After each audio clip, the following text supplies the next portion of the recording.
It's Holly, the Literacy and Innovation Specialist from Tilsonburg Branch. And today we're going to show you how to make a mini zine out of one piece of paper. Zines are self-published magazines, and I'll show you some examples in a little bit. First, you will need some printer paper. You can use different colors, a pencil and eraser, a pair of scissors and some glue, some drawing utensils, pencil, crayons, markers, and you might also want some tape, washi tapes, things to collage with. You're going to start with your piece of paper. Making zines is tons of fun. And you're going to fold it the hot dog way. Hot dogs. Which makes it skinny.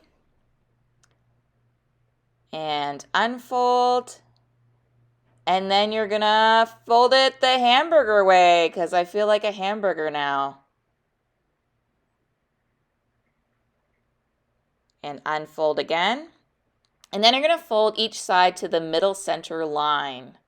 So the first side,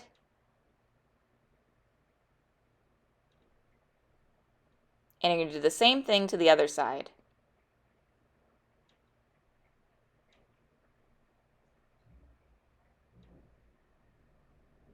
And unfold again.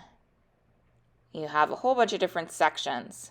You're going to fold it the hamburger way one more time and grab your pair of scissors, and we're going to cut to that center line from the middle along the fold line. Snip.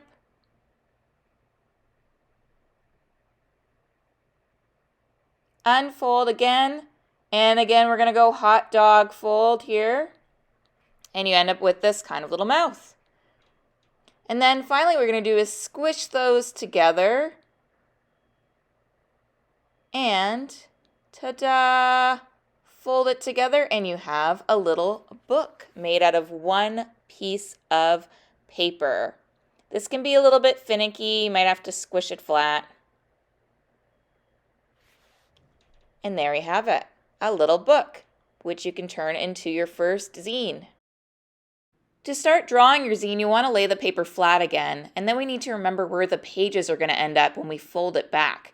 So you can make a practice version like me and label where the pages are as a reference, or you can pause this video.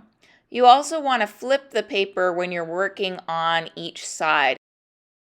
So here I am working on my zine. Look how fast I go. And you'll see I flipped the zine to work on the other side to make sure that the pages are going the right way.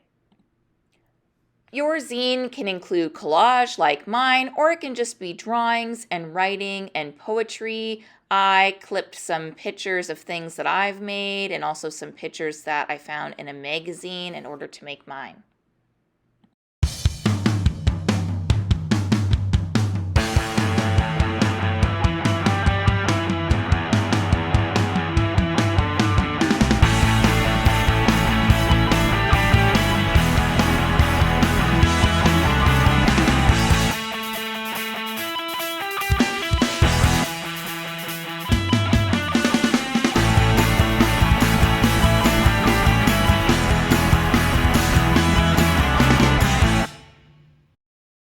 Once you're finished drawing, writing, collaging, you can fold up your zine in the same way we did before, and it's ready to go.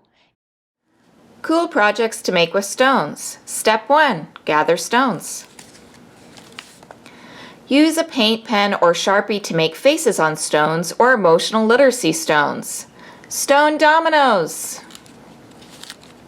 Make decor for your house by painting sharp lines for geometric stones. Practice spelling or ABCs, or make story stones. Learn how to crochet on rocks. Tic-tac-toe, paint rocks different colors or markings. Example, dots versus lines. Or you could always make a pet rock. This zine was made by Holly. If you want to make more copies to share with friends, lay it flat and photocopy it. We hope you have a great time making your own zine.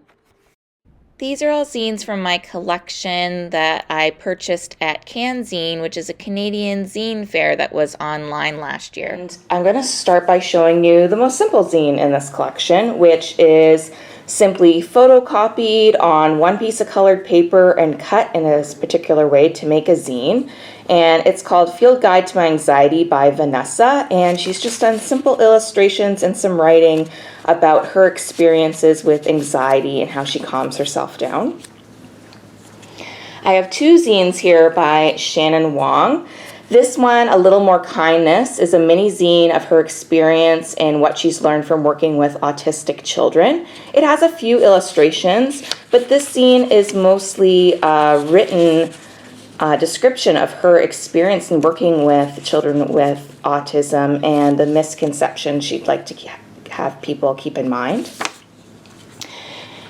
In contrast, she's done this highly illustrated zine called Which Way Now, which is about her journey in figuring out which direction she wants to go in life, and the things she's looking forward to and things she regrets in her past.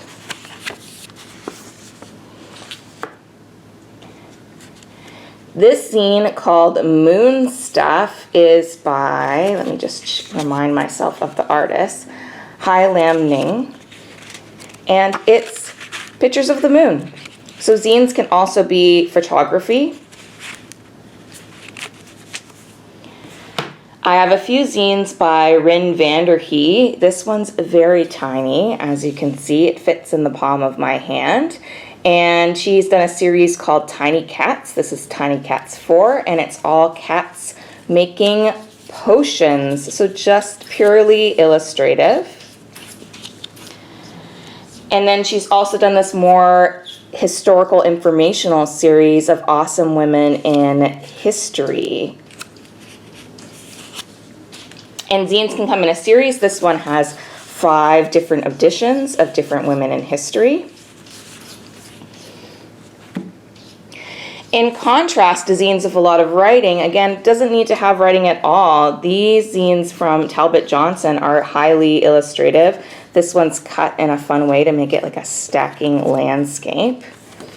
And it's the story of this little raccoon moving through the city, and we learn everything he's doing just from the pictures.